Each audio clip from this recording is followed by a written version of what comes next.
The King of the Golden River, or the Black Brothers, by John Ruskin. Part 1. In a secluded and mountainous part of Styria, there was, in old time, a valley of the most surprising and luxuriant fertility.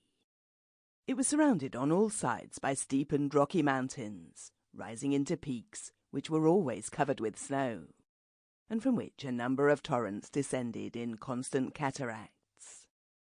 One of these fell westward, over the face of a crag so high that when the sun had set to everything else, and all below was darkness, his beams still shone full upon this waterfall, so that it looked like a shower of gold. It was therefore called by the people of the neighbourhood the Golden River.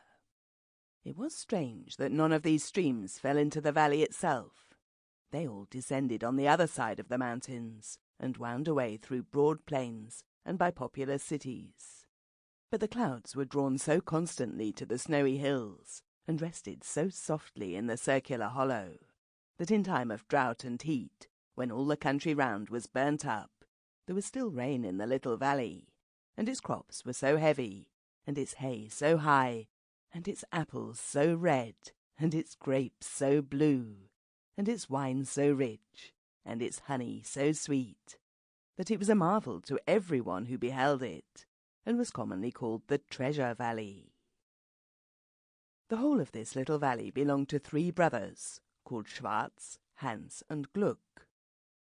Schwarz and Hans, the 2 elder brothers, were very ugly men, with overhanging eyebrows and small, dull eyes, which were always half shut, so that you couldn't see into them, and always fancied that they saw very far into you.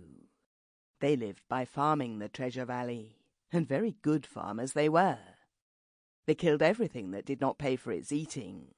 They shot the blackbirds because they pecked the fruit, and killed the hedgehogs, lest they should suck the cows. They poisoned the crickets for eating the crumbs in the kitchen, and smothered the cicadas, which used to sing all summer in the lime trees. They worked their servants without any wages till they would not work any more, and then quarrelled with them and turned them out of doors without paying them. It would have been very odd if with such a farm and such a system of farming they hadn't got very rich, and very rich they did get. They generally contrived to keep their corn by them till it was very dear, and then sell it for twice its value. They had heaps of gold lying about on their floors, yet it was never known that they had given so much as a penny or a crust in charity. They never went to mass, grumbled perpetually. Sample complete. Ready to continue?